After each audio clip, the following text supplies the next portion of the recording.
ทุกคนยังจำเรื่องของจอห์นนี่เดปกับแอมเบอร์เฮิร์ดได้ใช่ไหมคะ ถ้าย้อนกลับไปประมาณ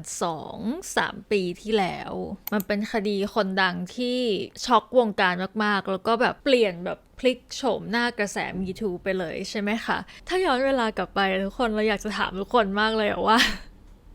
ใครบ้างที่นั่งดูการว่าความแบบไลฟ์สดพิจารณาคดีของจอห์นนี่เดปกับแอมเบอร์เฮิร์ดบ้างติดตามแบบทุกๆการพิจารณาเลยอะทุกวันทุกเวลาคือเปิดทีวีทิ้งไว้เลยแล้วเราก็ทำงานทำอะไรไปใช่ไหมแต่ว่าทีวีอะก็เป็นการพิจารณาคดีของจอห์นนี่เดปกับแอมเบอร์เฮิร์ดเราเองค่ะ ตัดภาพมาที่ณปี 2025 ค่ะทุกคน คดีจอห์นนี่เดปกับแอมเบอร์เฮิร์ดนี้เรารู้สึกว่ามันเล็กไปเลยอะเมื่อเทียบกับคดีที่ใหญ่มากๆในปีนี้ ทุกคนคะตอนเราบอกว่าไม่ต้องห่วงเราจะได้พูดถึงคดีนี้อีกเป็นปีแน่นอน มันเป็นปีจริงๆค่ะ เพราะว่าวันนี้กลับมาอีกแล้วค่ะกับคนโปรดของพวกเรานั่นเองนะคะก็คือเรื่องของ Blake Lively แล้วก็ Justin Baldoni ค่ะแล้วก็มีตัวแปรอื่นๆอยู่รอบๆของทั้งสองคนนี้อย่างเช่น Ryan Reynolds Taylor Swift และอีกมากมายและที่เราบอกว่ามันใหญ่กว่าคดีของ Johnny Depp กับ Amber Heard ยังไงอะเพราะเรารู้สึกว่าของ Depp กับ Heard อะใหญ่ไหมใหญ่เรื่องใหญ่มากแต่สุดท้ายแล้วอะมันก็เป็นเรื่องของภายในครอบครัวมันเป็นเรื่องซีเรียสแต่เป็นเรื่องของครอบครัวของสามีภรรยาเรื่องนี้อะค่ะมันไม่ใช่เรื่องของสามีภรรยาแต่มันเป็นเรื่องของคนในวงการบันเทิงที่อีกครั้งหนึ่งมันเป็นการเปิดให้คนปกติทั่วไปแบบเราได้เห็นว่าการ exercise power ของคนดังระดับนั้นในวงการการ treat คนที่ไม่ดังเท่าหรือว่าเป็น B-list หรือว่าต่ำกว่านั้นลงไปอ่ะมันเป็นยังไงกันบ้างมันเป็นเคสที่พวกเราได้ถกกันในเรื่องของแบบพื้นฐาน foundation ของในวงการอุตสาหกรรมภาพยนตร์ระดับโลกอะค่ะและมันก็เป็นการตอบคำถามคนอีกหนึ่งครั้งว่าทำไมช่วงหลังๆอะคนเริ่มจะไม่ค่อยเชื่อในสิ่งที่คนมีชื่อเสียงระดับนั้นเขาพูดหรือเขาทำกันอีกต่อไปแล้ววันนี้เราก็จะพาทุกคนไปต่อกันค่ะจากครั้งที่แล้วหลายอาทิตย์ก่อนเนาะที่เราทำเรื่องของ Blake กับ Justin ค่ะแต่ว่าจะเป็นเรื่องของ Blake กับ Ryan เนาะที่ว่าทั้งคู่อะไปปรากฏตัวอยู่ที่งาน50 ปี SNL ค่ะแล้วก็โดนแบบกระแสแบบตอบรับที่ตรงกันข้ามกับที่พวกเขาน่าจะคิดไว้นั่นแหละสำหรับใครที่เพิ่งเข้ามาเห็นคลิปนี้คลิปแรกนะคะพูดตรงๆว่าอาจจะตามไม่ทันหรือว่าคนที่ยังไม่เคยตามเรื่องของ Blake กับ Justin Baldoni อะค่ะก็ลองกลับไปดูคลิปแรกๆก่อนเดี๋ยวเราจะลิงก์ไว้ให้นะคะยังไม่ทำเป็น playlist เพราะว่ายังมีอีกประมาณ 1-2 คลิปที่เราอยากจะลงไว้ก่อนแล้วค่อยรวบเป็น playlist อันเดียวเพราะไม่งั้นมันจะไม่เรียงกันแต่ถ้าสมมติว่าทุกคนตามทันแล้วมาค่ะ ต่อกันพอต่อจากงาน SNL อะค่ะ50 ปีเนาะก็มีอีกหลายอีเวนต์เหมือนกันที่เกิดขึ้นในเวลาที่แทบจะใกล้เคียงกันหรือพร้อมกันเลยก็ว่าได้ค่ะของทางทีม Blake อันดับแรกเลยที่เราจะไปเร็วๆเลยก็คือเป็นข่าวที่ว่า Blake ได้จ้างคนที่มากู้ภาพลักษณ์เป็นคนใหม่ที่เป็นอดีต CIA ค่ะซึ่งในตอนแรกทุกคนก็แบบว่าเฮ้ยเอา CIA เลยเหรออะไรอย่างเงี้ยเราเชื่อว่าในตอนช่วงนั้นน่ะก็จะมีคอนเทนต์ครีเอเตอร์หลายคนที่รู้สึกแบบเริ่มกลัวนิดนึงอะไรอย่างเงี้ยค่ะแต่มาจนถึงณปัจจุบันนี้ผ่านมาก็เป็นเดือนแล้วก็เราก็ไม่เห็นว่ามันมีอะไรที่มันแบบ นึกออกไหมและอีกหนึ่งอีเวนท์ที่เกิดขึ้นในเวลาไล่เลี่ยกันที่ใหญ่มากๆเลยก็คือวันต่อมาจากงาน50 ปี SNL อะค่ะทีม Blake เนี่ยเขาก็ได้อัปเดตสำนวนการฟ้องอีกครั้งหนึ่งซึ่งเดดไลน์ของมันก็คือแบบเขาส่งสำนวนประมาณ1 นาทีก่อนที่จะหมดเวลาซึ่งเราจำได้เลยวันนั้นเป็นวันที่เราก็อัดคลิปเกี่ยวกับของ Blake กับ Ryan เนี่ยแหละแล้วเราก็กะว่าเราจะรอให้มันมีการอัปเดตสำนวนขึ้นมาก่อนแล้วเราก็จะได้แบบเอามาเล่าให้คนในคลิปนั้นเลยแต่ว่ารอเท่าไหร่มันก็ไม่มาสักทีเราก็เลยแบบโอเคเอาไว้มาเล่าทีหลังเนี้ยค่ะก็ตอนนี้ออกมาแล้วประมาณ141หน้าค่ะซึ่งถามว่าเราอ่านไหมอ่านดิเราใส่ใจกับเรื่องนี้ระดับนี้เราเข้ามาลึกขนาดนี้แล้วเราก็ต้องอ่านค่ะทุกคนแต่ยอมรับตรงๆว่ามันเป็นการอ่านที่แบบเริ่มรู้สึกเซ็งๆอะเราเริ่มอ่านแบบข้ามๆเริ่มอ่านแบบสกิมนิดนึงอะไรอย่างเงี้ยค่ะเพราะว่ารู้สึกว่าตั้งแต่ต้นจนจบ140หน้ามันแทบไม่มีอะไรใหม่เลยอะคือมันไม่มีอะไรที่เรายังไม่รู้อะ อืมอารมณ์เหมือนแค่ว่าเอาอันเก่าอะค่ะมาตกแต่งตบคำพูดใหม่แล้วก็มีการแนบเอกสารอะไรบางอย่างหรือหลักฐานอะไรบางอย่างเพิ่มแต่ว่ามันนิดเดียวมากๆทุกคนจนเราอะณตอนนั้นเราก็รู้สึกนะว่าแบบเฮ้ยหรือว่าเราไบแอสกันไปวะหรือว่าเราแบบเป็นทีมจัสตินที่แบบเข้าไปเป็นทีมจัสตินแบบสุดๆแล้ววะอะไรอย่างเงี้ยเราก็เลยแบบอ่ะเราให้ AI generate ข้อมูลในอินเทอร์เน็ตดูค่ะว่าไอการอัปเดตสำนวนนี้ของ Blake Lively อะมันมีอะไรใหม่บ้างซึ่งถ้าทุกคนเข้าไปดูอะมันก็จะได้ออกมาแนวๆเดียวกันเนี่ยแหละว่ามันมีอยู่แค่นิดเดียวที่อัปเดตขึ้นมาใหม่และเรื่องแรกที่มันใหญ่มากๆแล้วก็น่าจะเป็นเรื่องที่ทุกคนแบบตั้งหน้าตั้งตารอคอยว่าสรุปแล้วความจริงมันคือยังไงอะค่ะก็คือเรื่องที่เบลกออกมาบอกว่าในสำนวนนะคะมีนักแสดงหญิงอีก2คนจากในกองถ่าย It Ends With Us อะค่ะที่พร้อมที่จะออกมาให้การว่าจัสตินเบลโดนีแล้วก็เจมี่ฮีทนะคะทำอะไรให้พวกเขารู้สึกไม่สบายใจรู้สึกไม่ปลอดภัยบ้างคือถ้าย้อนความเดิมตอนที่แล้วอีกนิดนึงอะค่ะย้อนกลับไปในงาน SNL เนาะก็คือว่าก่อนหน้านั้นน่ะไม่กี่ชั่วโมงมันจะมีเหมือนเป็นภาพเอกสารหลุดออกมาใน Twitter หรือว่าใน X อะค่ะเอกสารนั้นน่ะมันดูเหมือนจะเป็นคอมเพลนของนักแสดงผู้หญิงว่ากันว่าเป็นนักแสดงจาก It Ends With Us ที่คอมเพลนไปถึง Sony จนพอมีสำนวนขึ้นมาใหม่อ่ะไออันนั้นแหละเรื่องพวกนั้นแหละมันก็ไปอยู่ในสำนวนอัปเดตใหม่ของ Blake ซึ่งหนึ่งในสองนักแสดงนั้นนะคะเขาไม่ได้เปิดเผยชื่อว่าคือใครแต่เรื่องนี้มันก็มีนักแสดงหญิงอยู่แค่ไม่กี่คนไหมถ้าไม่ใช่ Blake แล้วอีก2คนที่เขาจะพูดถึงก็คือเจนนี่สเลดใช่ไหมคะคนที่แสดงเป็นพี่สาว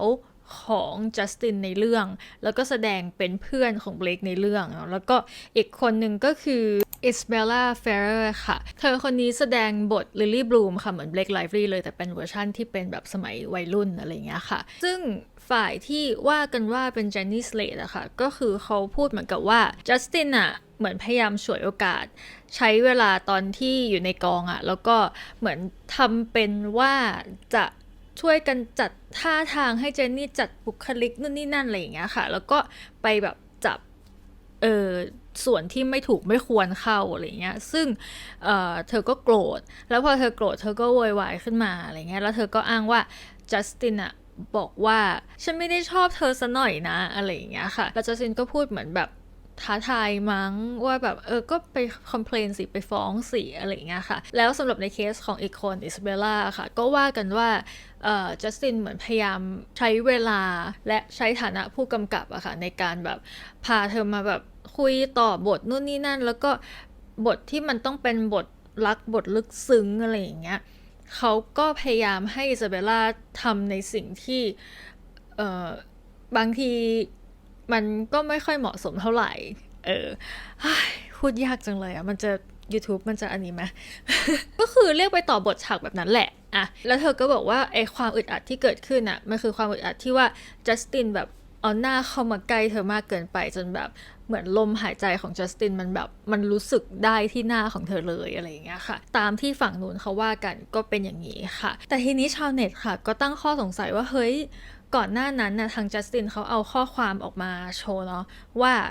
อิสเบลล่าเป็นคนส่งข้อความให้จัสตินแล้วก็ส่งแบบขอบคุณมากเลยจัสตินแบบดีมากเลยที่ทำให้เขารู้สึกโอเคกับการทำงานในครั้งนี้บลาบลาบลาเหมือนอวยทุกคนก็แบบแต่ถ้าสมมุติว่าจัสตินทำไม่ดีกับเธอทำให้เธอรู้สึกไม่สบายใจอึดอัดใจจริงๆอะเขาจะส่งข้อความนี้มาให้จัสตินไหมอะไรอย่างเงี้ยค่ะแต่ทีนี้ทางฝั่งจัสตินนะคะเขาก็บอกว่าไอ้ความสัมพันธ์อันดีอันเนี้ยมันจบลงไปตั้งแต่อิสเบลล่าได้เจอกับเบลกในกองถ่ายค่ะก็คือเบลกเข้ามาทีหลังเนาะอิสเบลล่าได้ทำในโปรเจกต์นี้ก่อนหน้าเบลกประมาณหนึ่งเหมือนกันค่ะไอ้ตรงเนี้ยค่ะมันก็เลยทำให้หลายๆคนอะรู้สึกงงๆนิดนึงว่าสรุปแล้วอะไรมันคือความจริงกันแน่ทุกคนคะเราแน่นอนถ้าฟังเรามาแล้วก็ค่อนข้างเอ็นไปทางจัสตินเนาะแล้วก็เราเชื่อว่าหลายๆคนที่ฟังอยู่ณตอนนี้ก็อาจจะมีความเอ็นเอียงไปทางจัสตินซึ่งถ้าเกิดว่าใครที่รู้สึกว่าซัพพอร์ตเบลกหรือว่าเชื่อเบลกอะไรอย่างเงี้ยมันไม่ผิดนะคะเพราะว่าเราจะย้ำทุกครั้งว่าในคดีแบบนี้สองสิ่งจากสองฝั่ง มันเกิดขึ้นพร้อมกันได้เสมอไม่ใช่ว่าฝั่งนี้พูดถูกต้องตลอดแล้วฝั่งหนึ่งผิดตลอดอะไรเงี้ยคือมันไม่ใช่อย่างนั้นสิ่งที่เบลคพูดว่าจัสตินทำจัสตินอาจจะทำจริงๆก็ได้แต่สิ่งที่จัสตินบอกว่าเบลคทำเบลคก็อาจจะทำจริงๆก็ได้แต่เป็นว่าในเรื่องของการล่วงเกินล่วงละเมิดกันอะไรในกองเนี้ยค่ะทางเบลคบอกว่านักแสดงอีก2คนเขาไม่โอเคที่จะเปิดหน้าหรือว่าเปิดเรื่องราวของเขาแบบละเอียดในที่สาธารณะค่ะดังนั้นก็เอาไว้ไปเจอกันในศาลหรือว่าเอาไว้ไปคุยกันในศาลดีกว่าแต่ถามว่าเหล่าบรรดาคนที่ใส่ใจกับเรื่องนี้ทั้งหลายอย่างเงี้ยจะมีสิทธิ์ได้ฟังได้รู้รายละเอียดตรงนั้นไหมอันเนี้ยก็อาจจะไม่มันอาจจะเป็นแค่แบบรู้จากการรายงานข่าวของคนที่เข้าไปนั่งในศาลหรือว่าการตัดสินคดีอะไรอย่างเงี้ยค่ะเราอาจจะรู้แค่นั้นเพราะว่าเรารู้สึกว่าตอนแรกๆอะค่ะสังคมอาจจะหวังเนาะว่าแบบหุยคดีนี้มันแบบคล้ายๆกับ Depp Heard เลยแล้วก็มันมีความใหญ่กว่ามันมีความซีเรียสกว่าแสดงว่ามันจะต้องมีการแบบไลฟ์สดในการพิจารณาคดีแน่ๆเลยอะไรอย่างเงี้ยค่ะไม่ในการพิจารณาคดีของ Blake Lively กับ Justin Baldoni แล้วก็ทีมของเขาอะนะคะมันจะไม่มีการไลฟ์สดไม่มีการสตรีมถ่ายทอดสดใดๆทั้งสิ้นค่ะเนื่องจากมันเป็นเรื่องนี้มันอยู่ที่ศาลของแต่ละรัฐด้วยในอเมริกาแต่ในคดีนี้ค่ะคนยื่นฟ้องคนแรกก็คือ Blake เนาะซึ่ง Blake ยื่นฟ้องในศาลนิวยอร์กและนิวยอร์กก็ไม่ได้มีเรื่องของการไลฟ์สตรีมก็อดแล้วในการอัปเดตใหม่มันก็จะมีประมาณนี้ค่ะอาจจะมีเพิ่มเติมอีกนิดหน่อยตรงที่ว่า Blake ยื่นฟ้องผู้ลงทุนในบริษัท Wayfarer ของ Justin นะคะชื่อว่า Jet Wallace ซึ่งนักลงทุนคนนี้ค่ะคือเขาก็เป็นเพื่อนกับ Justin เนาะแล้วก็อย่างเขาก็เป็นนักลงทุนในบริษัทนี้อะไรอย่างเงี้ยดังนั้นในการสู้คดีค่ะเขาก็แบ็กจัสตินเต็มที่ไม่รู้ว่าดีเทลรายละเอียดของการช่วยแบ็กในที่นี้เขาช่วยในเรื่องไหนบ้างแต่เบลคก็บอกว่านี่แหละคือคนที่อยู่เบื้องหลังในการแบบรันแคมเปญต่างๆที่ทำให้เธอโดนทัวร์ลงตัวจริงเพราะว่าคนนี้แหละที่มีทั้งเงินมีทั้งอำนาจแล้วก็มีทีมที่จะคอยทำลำพังจัสตินเองบริษัท Wayfarer บริษัทเล็กๆไม่น่าจะสู้แบบชื่ออะไรวะmaximum effort ของผัวเขาได้หรอกอันนี้เราเติมเองนะแล้วมันก็มีอีกประเด็นหนึ่งค่ะที่ค่อนข้างใหญ่เลยคือประเด็นเรื่องของ PR ใช่ไหมอันเนี้ยมันคือ PR war เลยอะระหว่าง Blake กับ Justin นะคะเพราะว่าเราว่าเนื้อในของเรื่องนี้จริงๆมันไม่ได้มีอะไรนอกจากการพยายามจะทำลายหรือพยายามจะกอบกู้ชื่อเสียงของแต่ละคนเท่านั้นเองแต่ถ้าเราจะพูดถึงในเรื่องของ PR ค่ะเราก็จะต้องแนะนำตัวละครเพิ่มเติมเพราะว่าในตอนแรกที่เราเล่าเรื่องคดีเนี้ยเราละชื่อนี้ไว้เราก็จะใช้คำว่าทีมจัสตินทีมเบลคแทนเพราะว่าเพื่อป้องกันความงุนงงอะไรเงี้ยแต่ว่าตอนนี้มันเริ่มมีการเน้นหรือไฮไลท์ประเด็นนี้แบบชัดเจนมากขึ้นดังนั้นเราขอแนะนำตัวละครอีก2ตัวค่ะก็คือ Melissa Nathan แล้วก็ Jennifer Abel ค่ะ2คนนี้ค่ะเป็นทีมที่ทำงานด้าน PR ให้กับ Justin เนาะทีม Blake ค่ะเขาก็ได้แนบบทสนทนาระหว่างเมลิซาแล้วก็เจนนิเฟอร์ไว้ค่ะอย่างเช่นข้อความที่ว่าเจนนิเฟอร์ส่งให้กับเมลิซาแล้วก็มีประโยคสุดท้ายที่มันสำคัญมากๆก็คือที่เขาบอกว่า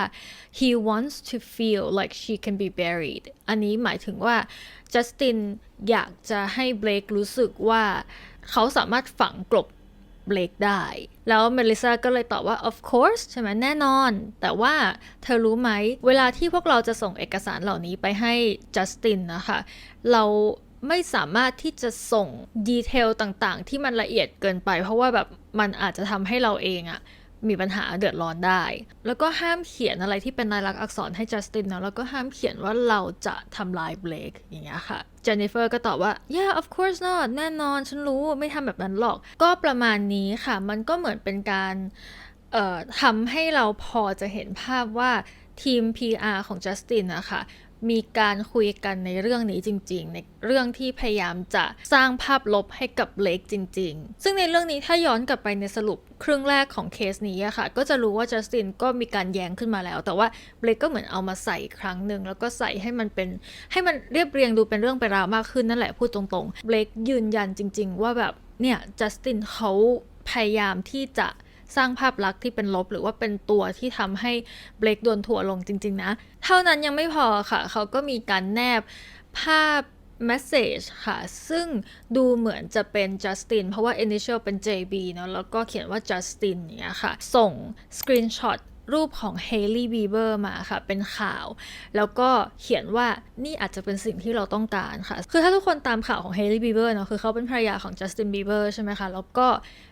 เหมือนจะไม่ค่อยเป็นที่รักของสื่อแล้วก็ชาวโซเชียลมากเท่าไหร่อะไรเงี้ยเพราะว่ามันจะมีหลายๆพฤติกรรมเดี๋ยวเราค่อยมาพูดถึงในเรื่องของตระกูลบีเบอร์และดราม่าระหว่างเซรีนาโกเมสอะไรต่างๆเนาะก็ประมาณนี้ค่ะจัสตินเขาส่งรูปนี้มาให้แล้วก็บอกว่าเนี่ยต้องการอะไรแบบนี้คือเป็นการคุยกันแบบวางแผนการทำ PR ในโซเชียลเลยแหละก็ประมาณนี้ค่ะก็อย่างที่เราต้องย้ำกันอีกครั้งหนึ่งว่าในเคสนี้ค่ะหลายๆสิ่งหลายๆอย่างมันสามารถเกิดขึ้นได้แล้วเราก็เชื่อว่าจัสตินไม่ใช่ฝ่ายที่อินโนเซนต์แบบ 100% อะไรขนาดนั้นแต่บังเอิญว่าจัสตินมีหลักฐานที่มันแน่นมากกว่าแล้วนอกจากนี้ค่ะตรงนี้มันก็มีส่วนที่เรางงๆนิดหน่อยก็คือทีมเล็กเขาก็แนบการสนทนาระหว่างเจนนิเฟอร์กับเมลิซามาอีกครั้งหนึ่งแล้วก็บอกว่ารู้สึกแย่มากอะไรเงี้ยในการทำ PR ต่อต้านเบลคขนาดนี้แล้วเจนนิเฟอร์ก็บอกต่อว่าแต่ว่าก็อย่าทำตัวเป็นพวกหัวอันนั้นสิแล้วก็บอกต่อค่ะว่าเธอหรือว่าเบลคนะคะเป็นคนทำลายตัวเองด้วยการที่แบบเริ่ม unfollow จัสตินแล้วก็ให้เพื่อนๆคนอื่นในกองunfollow จัสตินก่อนนี่นาอะไรเงี้ยค่ะซึ่งเราก็แบบอันนี้คือเราอ่านสำนวนเบลคอยู่ใช่ไหม คือเขาเอาอันนี้มาแนบเพื่อให้เห็นว่าจัสตินอยู่เบื้องหลังในการที่เบลคโดนทัวร์ลงจริงๆแต่ก็มีข้อความที่ยืนยันว่าเบลคเป็นคนเริ่มก่อนย้อนกลับไปอย่างที่บอกว่าเรื่องนี้มันคือ PR war แล้วคนที่เริ่มก่อนในสำนวนที่เบลคเป็นคนยื่นฟ้องเองบอกว่าเบลคเป็นคนเริ่มก่อนทีนี้ถามว่าแล้วเมลิซาคือใครแล้วเจนนิเฟอร์คือใครทั้งที่ทั้งสองคนเป็นทีมของจัสตินทำไมเบลคถึงได้ข้อความที่มันเป็นส่วนตัวขนาดนั้นไปได้ล่ะแนะนำแบบคร่าวๆเร็วๆมากๆเลยเพราะเราไม่อยากทำให้ทุกคนงงนะก็คือทั้งคู่ทำงานให้จัสตินจริงๆเมลิซาเขาทำงานให้กับ high profile celebrity แบบเยอะมากๆค่ะแล้วก็หนึ่งในผลงานที่ทุกคนเป็นที่พูดถึงก็คือผลงานของการกอบกู้ช่วยกอบกู้ PR ภาพลักษณ์ของจอห์นนี่เดปกลับมาค่ะก็คือเขาอยู่กับจอห์นนี่เดปในช่วงนั้นแหละดังนั้นทุกคนก็จะแบบอ้าวคนนี้แบบตัวจี๊ดแต่ตัวเก่งแล้วเจนนิเฟอร์เขาก็จะออกไปเปิดบริษัทของตัวเองซึ่งในการออกไปเขาก็อ้างว่าทางฝั่งจัสตินนะก็อ้างว่าเจนนิเฟอร์เอาข้อความพวกนี้แหละไปให้เบลคด้วยแต่สุดท้ายเบคก็ฟ้องเขาอยู่ดีก็ไม่รู้มันก็ฟ้องกันไปฟ้องกันมามันก็วนกันอยู่ในอ่างน้ำอย่างเงี้ยเราก็แบบทุกคนไม่ต้องใส่ใจรายละเอียดตรงนี้มากก็ได้เพราะไม่งั้นมันจะปวดหัวฟังสนุกก็พอเรื่องอัปเดตสำนวนก็จบประมาณนี้ค่ะทีนี้ถ้าย้อนกลับไปอีกครั้งหนึ่งทุกคนจำได้ไหมคะว่าเบลคพยายามที่จะให้เหมือนยื่นคำร้องต่อศาลว่าให้อนุมัติให้หน่อยให้ทีมของเบลคได้เข้าถึง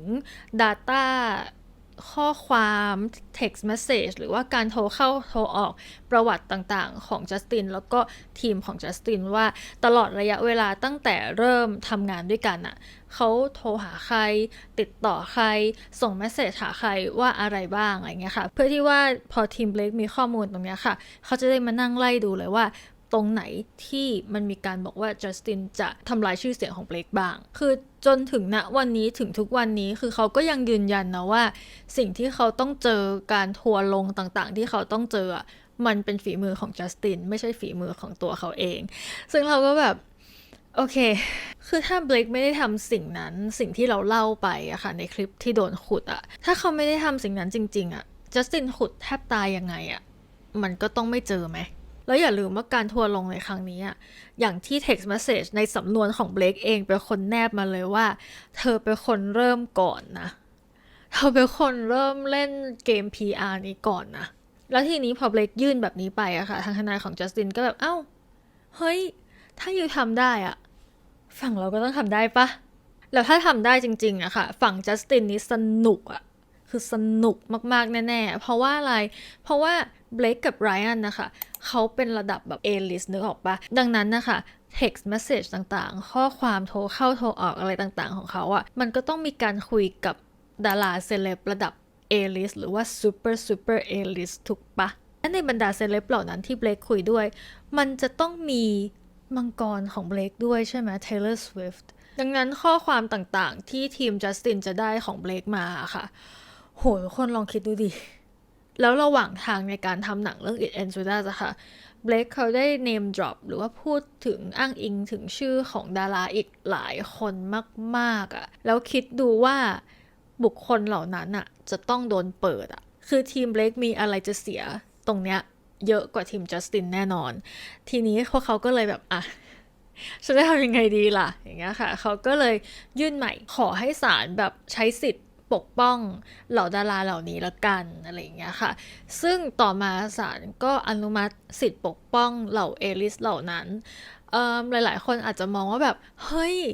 นี่มันไม่แฟร์นี่นาอะไรอย่างเงี้ยแต่เราก็รู้สึกว่าการปกป้องสิทธิ์ในครั้งนี้อะค่ะมันไม่ได้ปกป้องแค่ทีมเบลคนะแต่ทีมจัสตินก็ได้ด้วยนะคะเพราะว่า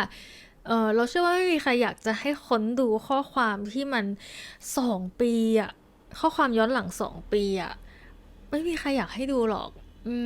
แต่มีอยู่คนนึงค่ะที่โอเคมากๆเลยกับการแบบซัพพอร์ตเพื่อนของตัวเองอย่าง Ryan Reynolds ก็คือ Hugh Jackman นั่นเองค่ะซึ่งล่าสุดเขาออกมาบอกว่าเขาแฮปปี้มากถ้าเกิดว่าจะให้เขาขึ้นไปให้การหรือว่าขึ้นให้เขาไปแบบเป็นพยานนู่นนี่นั่นอะไรอย่างเงี้ยค่ะคือเขายินดีมากๆก็คือทำให้เห็นว่าเขาก็สนิทกัน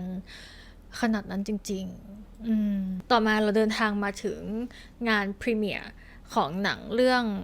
A Simple Favor ภาค 2 ค่ะเราจะพูดว่า flavor ทุกครั้งเลยอะทำไมต้องโยงเข้าอาหารมันชื่อเรื่องว่า A Simple Favor แล้วก็ภาค 2 ของมันก็คือ Another Simple Favor ค่ะเป็นหนังของ Amazon ใช่ไหมคะเขาก็มีการจัดงานพรีเมียร์อะไรของเขาไปเนาะแล้วก็ทีนี้ค่ะมันก็มีประเด็นอีกหลายประเด็นมากเลยที่มัน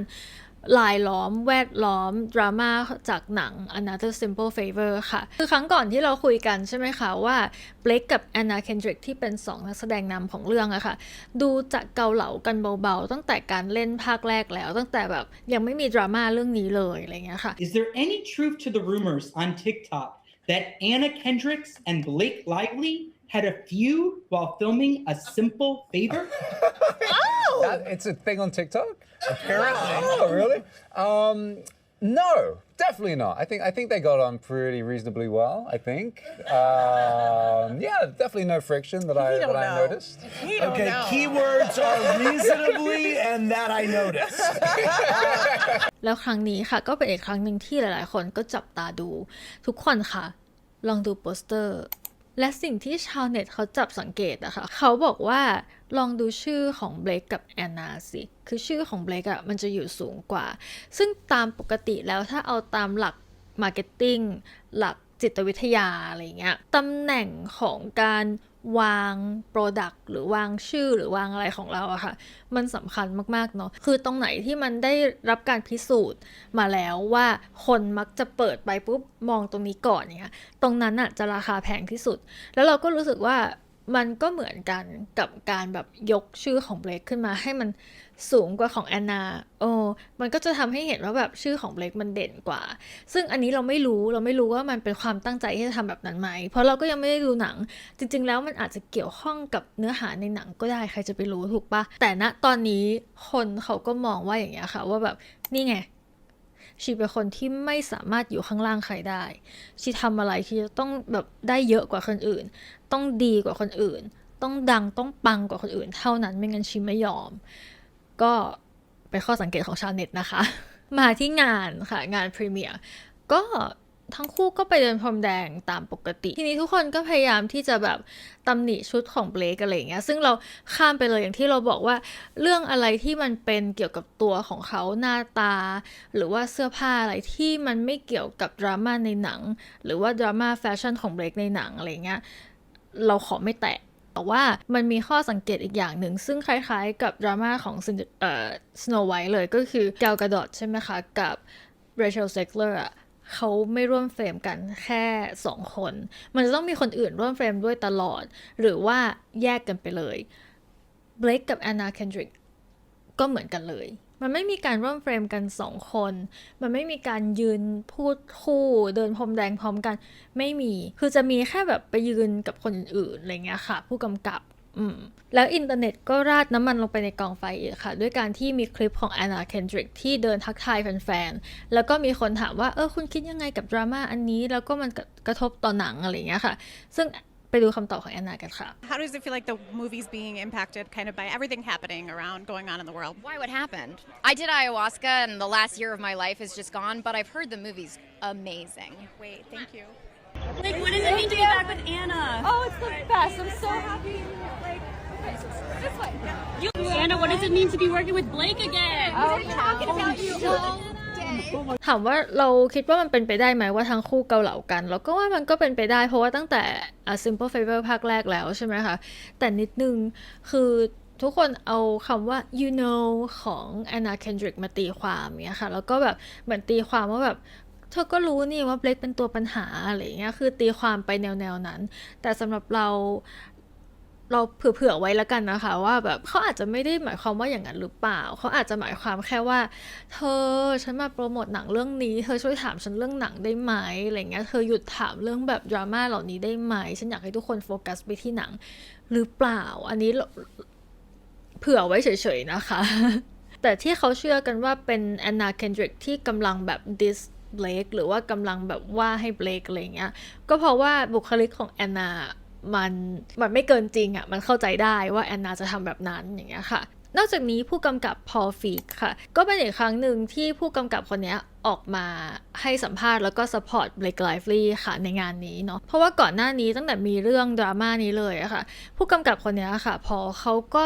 แสดงจุดยืนของเขาชัดเจนว่าเขาทีมเบลคมาตั้งแต่ต้นเลยเขาไม่เคยที่จะแบบสั่นคลอนหรือว่าเอียงไปทางไหนเลยคือเขาอยู่กับBlake และ Blake เท่านั้น You've been so vocal and supportive of everything going on with Blake, everything. Why is it so important for you to kind of stand up for her and be that voice in public? Because she's amazing. She's amazing. This is my second movie with Blake. I love working with her. She's the most amazing collaborator, so smart. She and Anna are just two of the smartest actors I've ever worked with who just like to get in there and we get,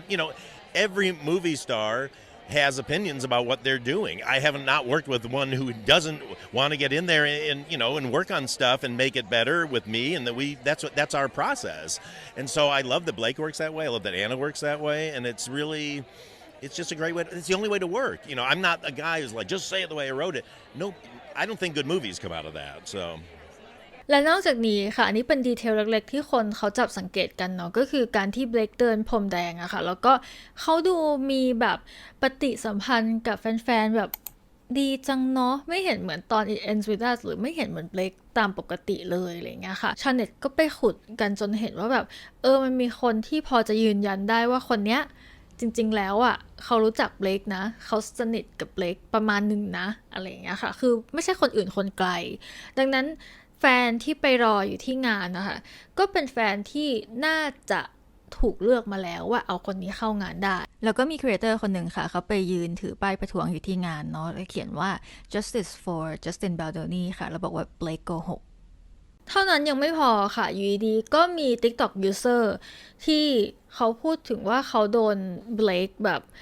ตามคุกคาม Okay, couple comments like this. Giving myself 60 seconds. Short version. Let's go. My mom and I were staying at Hotel 1928 in Waco, Texas this weekend. Blake Lively and her team were staying there as well after South by Southwest in Austin on Friday night. We found this out from all the hotel staff. Ended up recording her coming into the hotel lobby. We were just hanging out, people watching. Her team caught wind of this, I believe. Maybe saw me recording her on the security camera. Did not like this. Thought maybe I recorded something they didn't want out there, didn't want me to see, whatever. Next morning, we kind of were being followed by her security guard a little bit on the way out, checking out of the hotel. Blake Lively herself comes out, starts recording us, says hi to get us to look up at her, circles our car, gets the car information, license plates, all that. Online harassment started the next day. Her lawyer, her social media person, her nanny were looking at my stories. They ended up making troll accounts, and someone called me fat. Long versions are on here if you want them. ก็พูดตรงๆว่าเป็นอีกเหตุการณ์หนึ่งที่ทำให้เบลคดูไม่ดีเลยและทุกคนค่ะสิ่งที่เรารู้สึกว่ามันแบบโอ้ my god มากๆแล้วเราก็รู้สึกว่าเฮ้ย ฉันดูอะไรไปอะไรเงี้ยคือถ้าเราย้อนกลับไปที่ A Simple Favor ภาคแรกอะค่ะด้วยความที่เรื่องเนี้ยมันเป็นดาร์คคอมเมดี้เนาะแล้วเราชอบอะไรแบบนี้ Blake กับ Henry Golding อะค่ะเขาเล่นเป็นแบบสามีภรรยากันในเรื่องเนาะฉากเกือบน่าจะท้ายๆแล้วแหละที่เขาเข้ามาเจอกันอะไรอย่างเงี้ย Blake จะต้องเดินไปใกล้ๆ Henry ค่ะแล้วก็แบบกระซิบแต่ในการเดินไปกระซิบอะBlake ไม่ได้ทำแค่กระซิบไงจะเดินเข้าไปแล้วก็แบบหมับเข้าไปอย่างแรงอะทำไมฉันต้องมาพูดเรื่องอะไรแบบนี้ด้วยเนี่ย แต่มันเป็นประเด็นทุกคนเพราะว่าถ้าย้อนกลับไปถ้าใครได้ดูเรื่องนี้นะคะตอนดูฉากเนี้ยเราก็แบบเฮ้ยเฮนรี่แสดงแบบโคตรสมจริงคือเขาแสดงได้แบบได้จริงอะถ้าทุกคนย้อนกลับไปลองกลับไปดูเรื่องนี้ตรงฉากนั้นดูนะคะมันจริงมากอะเรายังคิดอยู่เลยว่าโอ้โหแสดงฉากนี้มันดูแบบนักแสดงเก่งว่ะอะไรอย่างเงี้ยจนกระทั่งเมื่อไม่นานมานี้ค่ะก็มียูทูบเบอร์คนหนึ่งที่ชื่อว่า Elsie Elrich ค่ะที่เขาไปขุดบทความเก่าๆมาที่เบลกอะยอมรับเองว่าเธอเป็นคน improvise ฉากนี้ด้วยตัวเอง This is Paul Feig, Anna Kendrick, and Blake Lively doing commentary on A Simple Favor, where Blake Lively pretty much confesses to grabbing Henry Golden's situation.Just because she felt like that's what her character in A Simple Favor would do, not because it was written in the script, not because the director suggested it, but because she thought it was appropriate. This is just for reference. If you've never seen the movie A Simple Favor, this is the scene where you can literally see in the muscles in Blake Lively's hand. Her hand is not just placed there, not because it was in a script. I want you to remember that. Not because the director suggested it.Not because Henry Golden thought it would make the scene better, but because Lady Babolatz herself thought, this is appropriate. This is what I want to do. I'm just going to do it. And the rest of you are just going to have to love it. That is what we're dealing with here. The word improvise comes up 5 times in the complaint, and they are all related to Blake Lively claiming Justin Baldoni improvised scene. คือ Blake ฟ้อง Justin ว่า Justin จูบดีเกินไปจัสตินจูบเกินระดับกว่าที่ควรจะเป็นแล้วมันก็ทำให้เราเห็นว่านี่มันคือความสวนซ้อนย้อนแย้งอะไรในตัวเบลกหรือเปล่าที่แบบว่าฉันทำกับคนอื่นได้แล้วพอคนอื่นมาทำกับฉันอะฉันไม่โอเคฉันจะเอาเรื่องมันให้ถึงที่สุดทีนี้เราจบไปค่ะเรื่อง Another Simple Favor ค่ะมาต่อกันเมื่อกี้เราพูดถึงเรื่องจูบใช่ไหมที่เบลกคอมเพลนจัสตินเรื่องจูบถ้าทุกคนจำได้เบลกเป็นคนคอมเพลนว่าในฉากจูบนั้นอะจัสตินดูดปากล่างของเบลกแบบดูดดื่มเกินไป So there's some new footage that's going around from the set of It Ends With Us where we see Blake Lively and Justin Baldoni making out on set. And people are saying that this is contradicting the allegations that she makes against Justin Baldoni. However, the timeline is important. Let's break it down. The key here is that you can see that she's biting his lip in this specific makeout scene, right? When you can see that they're very intimately involved. Now, the reason this is so key is because of the date that this was filmed. So this was actually filmed in January 2024, which was after the all-hands meeting that she had with Sony and Ryan Reynolds and Baldoni and the producers, right?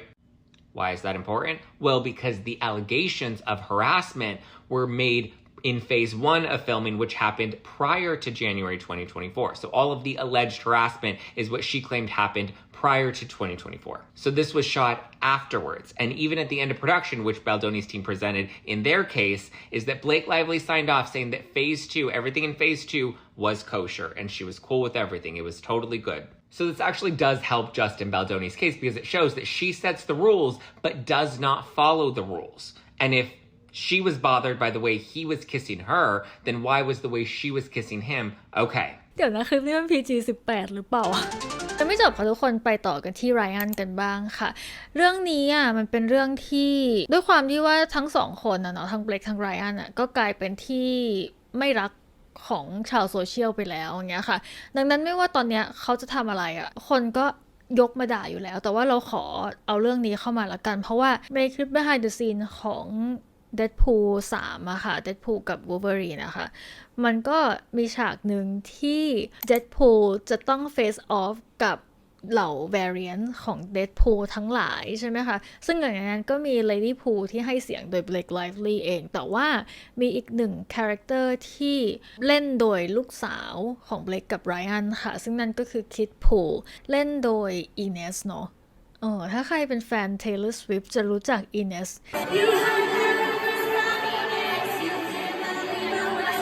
มันจะมีลายหนึ่งที่น้องเขาจะต้องต่อปากต่อคำกับ Deadpool ที่เล่นโดย Ryan นะคะแล้วก็บทพูดมันก็จะประมาณนี้ค่ะทุกคน I want your opinion. I'll take Wolverine's out of your mouth. The director, Sean Levy, and Ryan Reynolds did like a commentary interview where they went through the scenes and discussed behind the scenes intel about how these scenes were made. Ryan Reynolds said that he had to coax her into saying the line, which she had to repeat, quote, 70 to 500 times on set. People do multiple takes for a scene. 70 to 500 times is absolutely nuts for one throwaway line. He also said that she was originally reluctant to it. And then only when he threatened to recast her did she agree to it. คือเรายังไม่มีลูกเนาะเราก็เลยแบบไม่ค่อยอยากจะไปจัดคนที่เป็นพ่อเป็นแม่เท่าไหร่ว่าแบบการเลี้ยงลูกมันต้องอย่างนั้นสิต้องอย่างนี้สิอะไรอย่างเงี้ยค่ะแต่ว่าถ้าพูดถึงชาวเน็ตอะค่ะสิ่งที่เขาไม่พอใจกับไรอันเรื่องนี้ก็คือการที่ให้ลูกสาวของตัวเองนั่นแหละมาท่องบทอะไรแบบนี้แล้วมันโดนซ้ำเติมไปมากกว่านั้นอีกคือการที่ไรอันเองอะเป็นคนพูดเรื่องนี้ด้วยความภาคภูมิใจพูดติดตลกแหละแล้วก็มีการบอกใช่ไหมคะว่าฉันให้ลูกฉันพูดอันเนี้ยไปอีกกี่ร้อยครั้งอะไรเงี้ยซึ่ง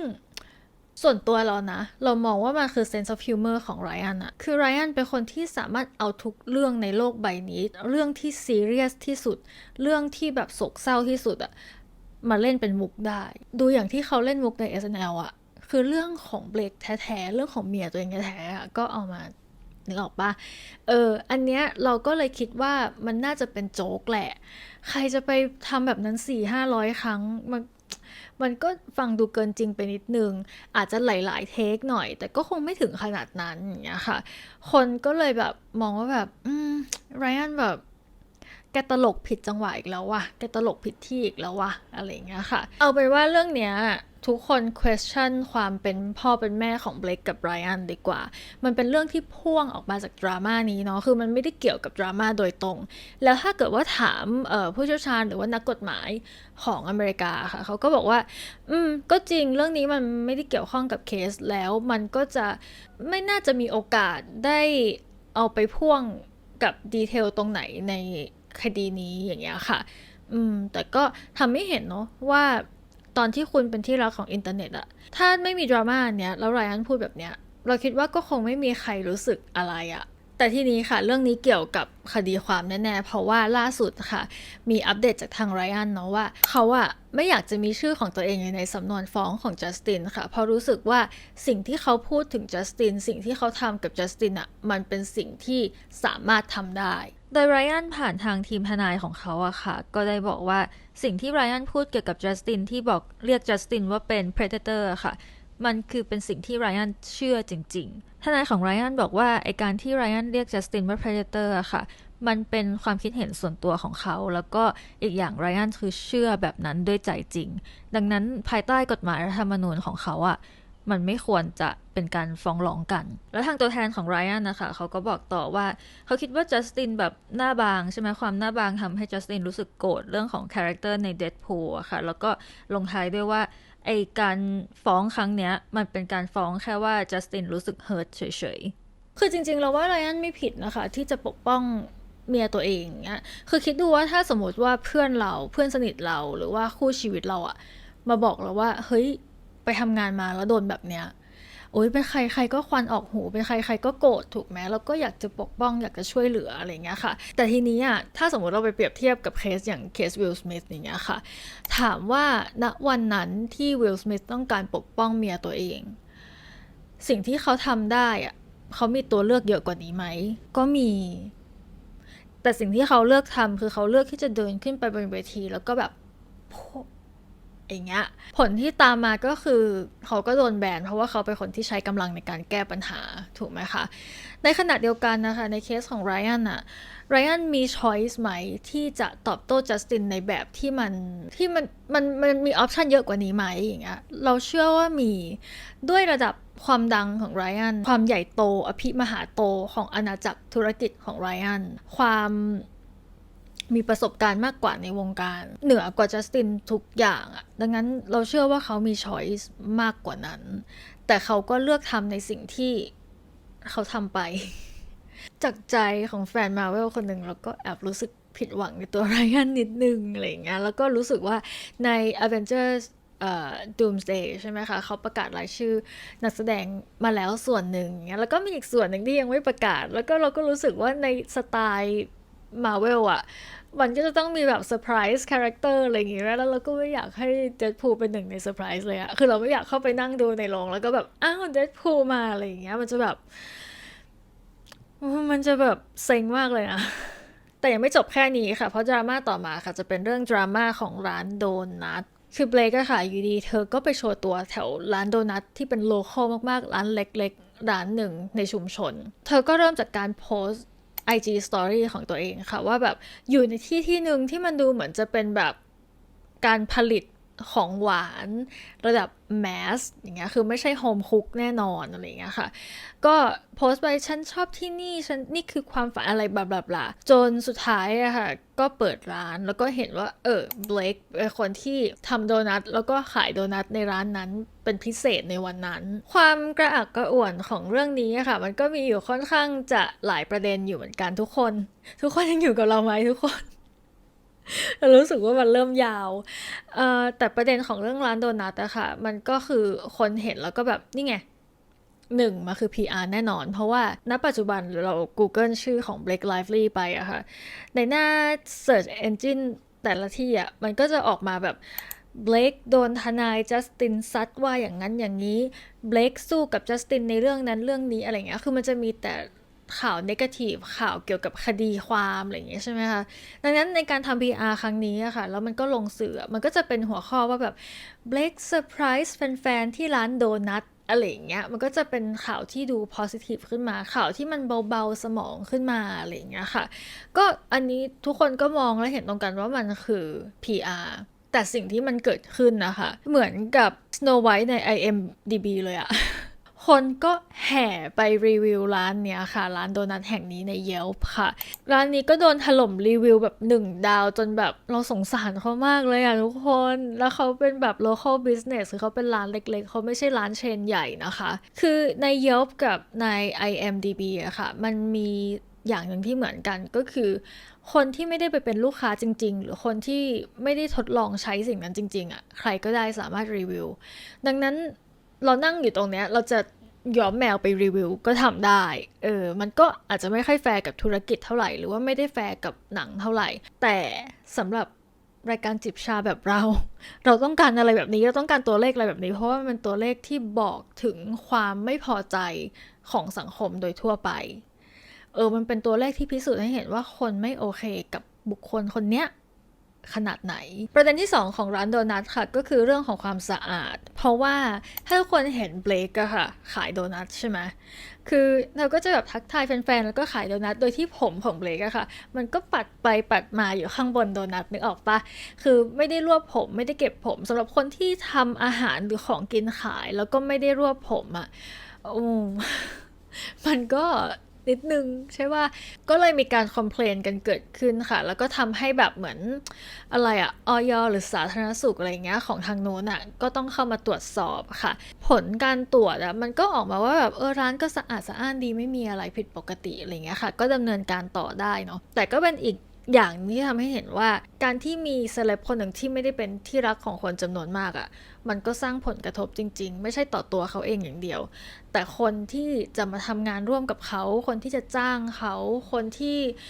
small business ต่างๆที่เขามีส่วนเกี่ยวข้องอะไรเงี้ยมันกระทบหมดประเด็นที่3ค่ะคือคนสังเกตว่าคนที่ไปต่อคิวที่เหมือนจะเป็นแฟนเงี้ยค่ะน่าจะเป็นนักแสดงรับจ้างนะคือก็มีการเอารูปของน้องคนหนึ่งอะค่ะที่เป็นรูปที่ถ่ายในร้านโดนัทนั่นแหละแล้วน้องก็ไปโพสต์ในเว็บแบบนักแสดงรับจ้างอะไรอย่างเงี้ยคนก็มองว่านี่ไงเบลค ไรอันจ้างมาแน่นอนอะไรเงี้ยค่ะซึ่งมันก็เป็นไปได้แต่ทีนี้เราก็มองว่าถ้าสมมุติว่าเขาไม่ได้โดนจ้างจริงล่ะคือเขาเป็นนักแสดงแต่คิดดูว่านักแสดงเด็กแบบนั้นน่ะแล้วแม่เขารู้ว่าเฮ้ยมีดาราเว้ยระดับแบบ Blake Lively แล้วก็แบบ Ryan Reynolds มาคืองานนี้ Ryan มาค่ะแต่ไม่ได้อยู่ข้างหน้ากล้องเนาะระดับ Ryan Reynolds มาถึงที่มาอยู่แถวบ้านแล้วลูกฉันเป็นดาราเด็กเรื่องอะไรจะไม่เอาลูกไปโชว์ตัว ถูกปะเราก็ว่ามันก็เป็นไปได้ทั้งสองแบบดังนั้นเราก็รู้สึกว่าโอเคไม่เป็นไรจะถกอะไรกันก็ว่าไปประเด็นที่4ของร้านโดนัทค่ะก็คืออันนี้เราว่าน่าสนใจเพราะว่ายูทูบเบอร์ฝรั่งหลายๆคนนะคะเขาก็พูดตั้งข้อสงสัยละกันว่าหรือว่าในการที่ออกไปทำ PR ในครั้งนี้เขาไม่ได้ตั้งใจที่จะอยากได้ภาพลักษณ์บวกๆกลับมาหรอกเขาตั้งใจที่จะให้ได้กระแสลบหรือเปล่าไอคะแนนYelpที่เข้าไปรีวิวต่างๆเป็นสิ่งที่เขาต้องการหรือเปล่าเพราะว่าในคอมเพลนของเบรกค่ะเบรกกับไรอันเขาพูดว่าครอบครัวของเขาทั้งเบรกเองแล้วก็ลูกๆอะไรเงี้ยก็คือกระทบกับเรื่องนี้มากๆเบรกเจ็บปวดมากๆเศร้ามากๆเกี่ยวกับดราม่าครั้งนี้การที่ได้เห็นชาวเน็ตตามไปขยี้เบรกถึงร้านโดนัทเล็กๆร้านหนึ่งเนี่ยค่ะมันอาจจะเป็นหลักฐานชิ้นดีก็ได้ที่ทำให้เบรกเข้าไปสู้คดีในศาลว่าแบบนี่ไงเห็นไหมฉันกระทบจริงๆนะอย่างเงี้ยค่ะก็อันนี้เป็นการตั้งข้อสงสัยที่เราก็แบบโอ้น่าสนใจดีทีนี้ล่าสุดของจริงแล้วค่ะก็คือล่าสุดแท้ๆเลยประมาณ1 หรือ 2 วันก่อนที่เราจะมาอัดคลิปนี้ค่ะหนึ่งในนักแสดงของเรื่อง It Ends With Us ค่ะได้ออกมาพูดถึงประเด็นนี้แล้วก็คือถ้าจำได้ค่ะย้อนกลับไปที่ Blake complain ว่าฉากที่เธอต้องแสดงแบบเป็นฉากคลอดลูก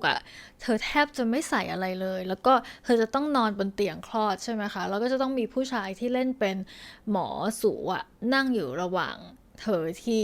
แทบไม่มีอะไรปิดเลยแล้วเบลกก็เคลมว่าจัสตินในฐานะผู้กำกับค่ะใส่ฉากนี้เข้ามาเพิ่มทีหลังคือมันไม่ได้มีฉากนี้ตั้งแต่แรกอยู่แล้วแถมเป็นคนเลือกเพื่อนสนิทของตัวเองเข้ามาเล่นเป็นหมอสูในฉากนี้ด้วยแล้วจริงๆแล้วการถ่ายทำฉากที่มันจะต้องค่อนข้างที่จะแบบมีความนุ่งน้อยห่มน้อยอะไรเงี้ยมันจะต้องมีการปิดกองคือจะต้องเป็นทีมงานที่เกี่ยวข้องจริงๆเท่านั้นจำเป็นจริงๆเท่านั้นถึงจะเข้าไปในกองได้แล้วเบลกก็บอกว่าจัสตินไม่ได้ปิดกองในวันนั้นอันนี้คือความเดิมตอนที่แล้วนะคะทีนี้ค่ะนักแสดงที่ชื่ออดัมมอนชีนค่ะเขาออกมาพูดแล้วเขาคือคนที่แสดงเป็นหมอสูคนนั้นแหละค่ะนักแสดงคนนี้ค่ะเขาเงียบมาตลอดนะถึงแม้ว่าเขาจะโดนเมนชั่นชื่อในคดีความต่างๆก็แล้วแต่คนจะขอสัมภาษณ์เขาก็ไม่เคยให้สัมภาษณ์จนกระทั่งตอนนี้เขาขอพูดในเถอะอะไรอย่างเงี้ยค่ะเขาก็บอกว่าตอนเขาถ่ายฉากเนี้ยมันก็ปกติมากเลยนะคือทุกอย่างก็เป็นไปตามโปรโตคอลแล้วก็เบลกก็ไม่ได้คอมเพลนอะไรคือประสบการณ์ที่เขาได้จากการถ่ายทำครั้งเนี้ยมันแตกต่างจากสิ่งที่เบลกเขียนลงไปในสำนวนแล้วเขาก็ย้ำว่าเขาเป็น local actor คือเขามีสิทธิ์ที่จะได้ไปเล่นฉากนั้นจริงๆนะเพราะว่าในบทเล็กๆบทสั้นๆของหนังแต่ละเรื่องค่ะเขาจะมีระบุไว้ว่าจะต้องใช้ local actor ก็คือคนนักแสดงที่อยู่ถิ่นนั้นแต่ตรงนี้เราเข้าใจเบลกนิดนึงค่ะตรงที่ว่าทุกคนลองจินตนาการถ้าเราต้องไปนอนใน position นั้นแล้วก็ต้องมีใครสักคนหนึ่งที่เป็นคนแปลกหน้าด้วยเป็นคนที่เป็นเพศตรงข้ามด้วยอะไรเงี้ยมาอยู่ใกล้ๆระหว่างขาเรามันก็คงเป็นอะไรที่มันอึดอัดแหละแต่ทีนี้ค่ะมันก็จะตามมาด้วยคำถามต่างๆมากมายใช่ไหมว่าการเป็นนักแสดงเราต้องแสดงฉากนี้มันก็ปกติไหมวะอะไรเงี้ยค่ะสิ่งที่เบคพูดมาในเรื่องแบบว่าฉันแทบจะไม่มีอะไรคลุมฉันเลยอะไรเงี้ยก็โดนจัสตินแบบแหกไปแล้วไงว่าแบบโยนยูใส่หลายชิ้นมากซึ่งมันเป็นแบบชุดสูทที่ทำให้แบบดูเหมือนเป็นคนท้องอะไรเงี้ยคือมีอะไรคลุมแบบมิดชิดแน่นอนอะไรเงี้ยก็คือโดนเขาเรียกว่าอะไรโดนแหกไปแล้วโดนจับโกหกไปแล้วอย่างเงี้ยมันก็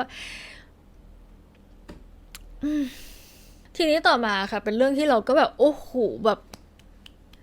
ชาวเน็ตนี่เขาเก่งจริงนะคือถ้าเขาอยากจะขุดอะไรนี่คือเขาขุดเลยมันจะมีวันนึงที่เบลกแบบไม่มากองคือเหมือนต้องยกเลิกกองอะไรอย่างเงี้ยค่ะเพราะว่าติดปัญหาส่วนตัวของเบลกอะไรเนาะมันก็จะมีข้อความที่คุยกันแล้วชาวเน็ตค่ะก็ไปจับสังเกตว่าเฮ้ยวันนั้นมันเป็นวันที่เบลกไปโผล่อยู่ที่อีกที่นึง The Eras Tour ของ Taylor Swift ค่ะแต่ว่าทุกคนค่ะเราต้องขอ disclaimer ไว้ตรงนี้ก่อนนะคะว่ามันเป็นแค่ทฤษฎีที่ชาวเน็ตเขาจับสังเกตค่ะมันไม่ได้หมายความว่าเบลก โดดงานเพื่อไปคอนเสิร์ตนะแต่ว่าเขาแค่ตั้งคำถามก็แล้วกันค่ะเดี๋ยวเราจะอธิบายเพราะว่าวันที่มันไม่ได้ตรงกับวันที่เบลคแคนเซิลกองนะแต่ว่ามันเป็นอยู่ในช่วงเวลาที่กองมันควรจะไปอยู่ที่เวกัสค่ะคือว่าทางจัสตินเขาเคยเคลมไว้นะว่าวันที่8เดือน5ปี2023ค่ะพวกเขาจะต้องย้ายกอง It Ends With Us จากนิวยอร์กไปถ่ายที่ลาสเวกัสค่ะซึ่งจะเริ่มต้นในวันที่8แต่ว่าถ่ายทั้งวีคแล้วทีนี้วันที่8เบลคก็ขอแคนเซิล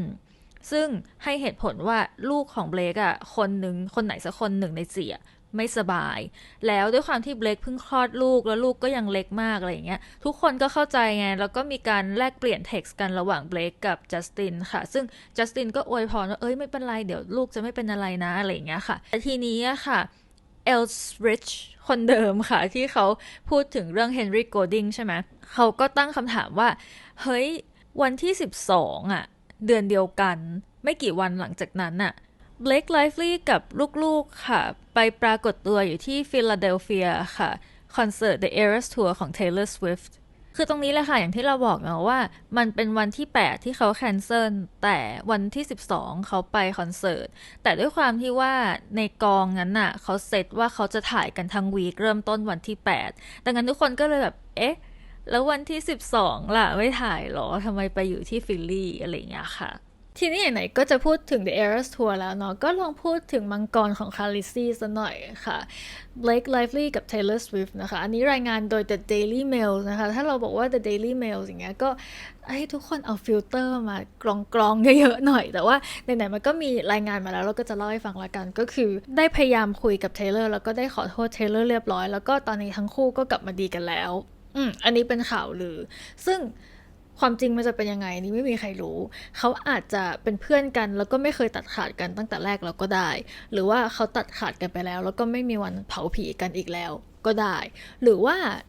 ที่ Daily Mail พูดอาจจะเป็นความจริงก็ได้นี่ไม่มีใครรู้โอเคค่ะน่าจะประมาณนี้ยังน่าจะเหลืออีกประมาณ 1-2 คลิปเนาะเกี่ยวกับมหากาพย์นี้ถ้าไม่มีอะไรอัปเดตเพิ่มเติมนะคะก็ถ้าเสร็จครบหมดทุกคลิปที่เราอยากจะลงแล้วเราจะทำเป็นเพลย์ลิสต์ไว้ให้ทุกคนละกันเวลาที่ทุกคนต้องการไปตามคลิปมันอาจจะยาวมากเลยแต่เรารู้สึกว่าวันนี้เราเก็บเรื่องได้ไม่ค่อยละเอียดเท่าไหร่เพราะว่าเนื้อหามันเยอะมากจริงๆแล้วเราต้องการพยายามย่อให้มันเหลือน้อยที่สุดหรือประหยัดเวลาให้มากที่สุดกระชับที่สุดเนี่ยค่ะอันนี้คือเราตัดออกไปเยอะมากๆแล้วถ้าเกิดว่าใครที่รู้สึกว่าเฮ้ยประเด็นนี้เธอยังไม่ได้พูดอะไรเงี้ยก็สามารถเข้ามาคอมเมนต์ได้นะคะก็คือเข้ามาเล่าแทนเราได้เลยเพราะว่าเรารู้ตัวว่าเราตัดออกไปเยอะมากจริงๆถือเป็นการเปิดวงเมาส์ร่วมกันค่ะโอเคสำหรับวันนี้ก็ประมาณนี้ค่ะก็แฮปปี้สงกรานต์นะคะสวัสดีปีใหม่ไทยปีใหม่เมืองนะคะแล้วก็ขอให้ทุกคนเที่ยวให้สนุกเที่ยวให้ปลอดภัยแล้วก็กลับมาเจอกันอาทิตย์หน้านะคะวันนี้ไปแล้วค่ะบ๊ายบาย